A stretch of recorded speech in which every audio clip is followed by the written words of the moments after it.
आदरणीय सभापति जी, उनको कुछ भी लगता हो, कांग्रेस को ये गुनाह की Honorable members, it is now 6 p.m. If the House agrees, we may sit beyond 6 p.m. till disposal of the motion of thanks and the presidential address. Do I have the leave of the House to extend the sitting beyond 6 p.m.? Thank you. आदरणीय सभापति जी, समय बढ़ाने के लिए मैं आपका और सदन का बहुत आभार व्यक्त करता हूं।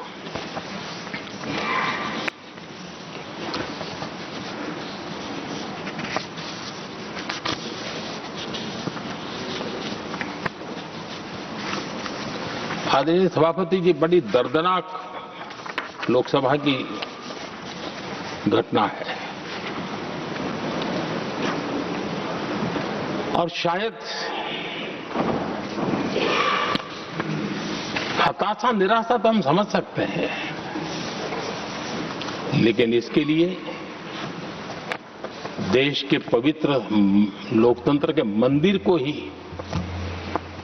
इस रूप में कर देना, और उस समय चेयर पर असम के ही हमारे एक माननीय सांसद बैठे थे और उस समय कागज फेंके गए, टेबल पर चढ़ दिया गया। क्या ये नॉर्थ ईस्ट का अपमान नहीं है? क्या असम के नागरिकों का अपमान नहीं है?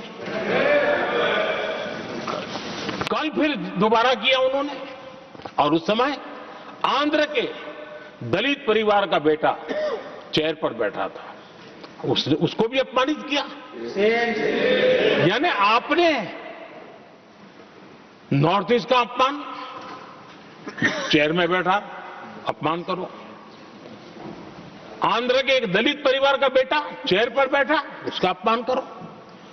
सदन ने इनको काम दिया हुआ है, सबने मिलकर के काम दिया हुआ है, लेकिन वो दलित समाज से आते हैं, इसलिए आप अपमान करते हो।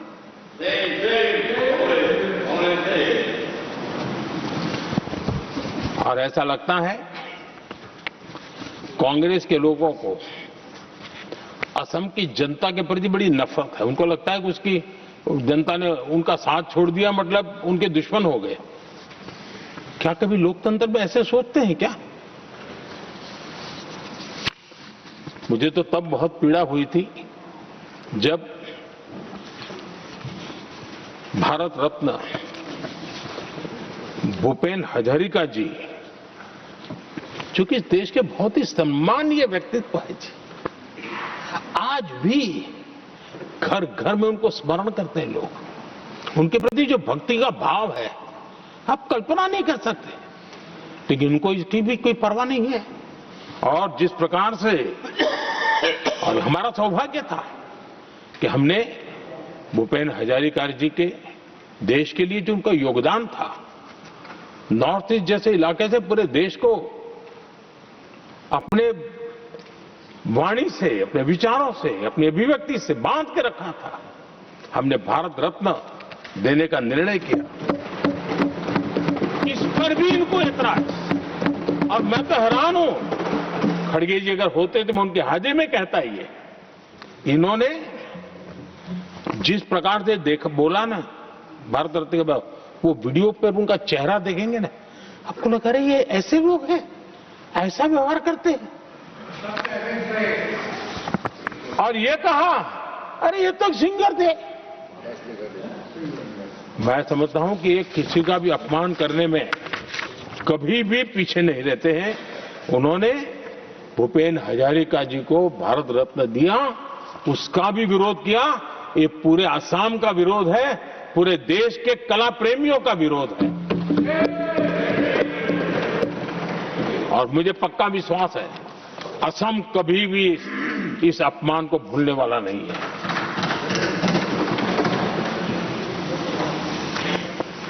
आदरणीय सभापति जी, कल जो घटना घटी, इसी सदन के एक माननीय सांसद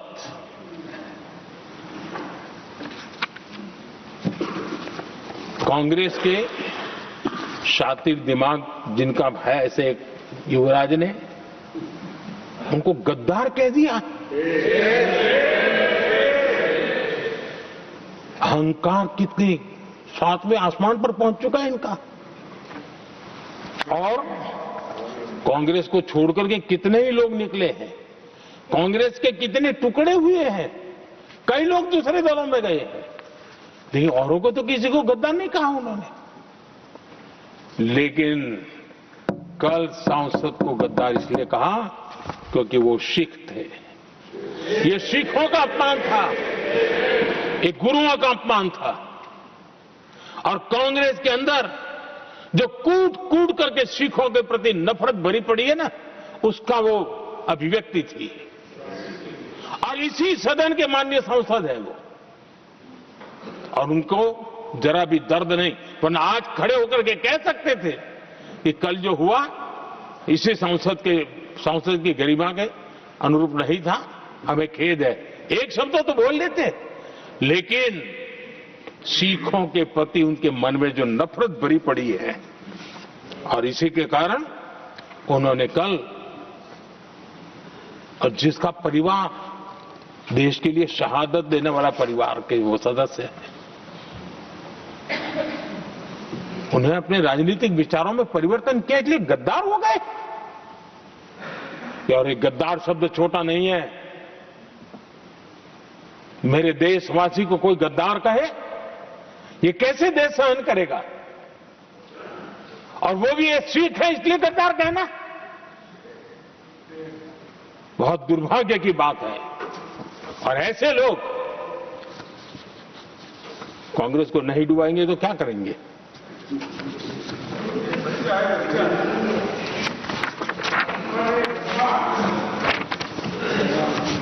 आदरणीय सभापति जी, एक तरफ ये दृश्य है और दूसरी तरफ हमारे सदानंद जी मास्टर का दृश्य है।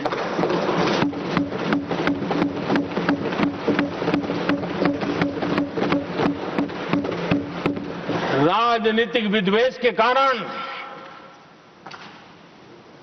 उनके दोनों पैर काट दिए गए। भरी जवानी में दोनों पैर काट दिए। कटे हुए पैर से जिंदगी गुजार रहे हैं, लेकिन संस्कार इतने ऊंचे हैं कि वाणी में भी अपशब्द नहीं निकलता है, बर्तन में भी कटुता नजर नहीं आती। गर्व होता है। और कल जब देश ने, जब उनका पहला भाषण हो रहा था सदन में, और उन्होंने जब अपने बेंच पर आपसे इजाजत लेकर के अपने कटे हुए पैर के लिए वो जो नीम का उपयोग करते हैं, आर्टिफिशियल नीम का, उन्होंने जब रखा, वो दृश्य देश के लिए पीड़ादायक था।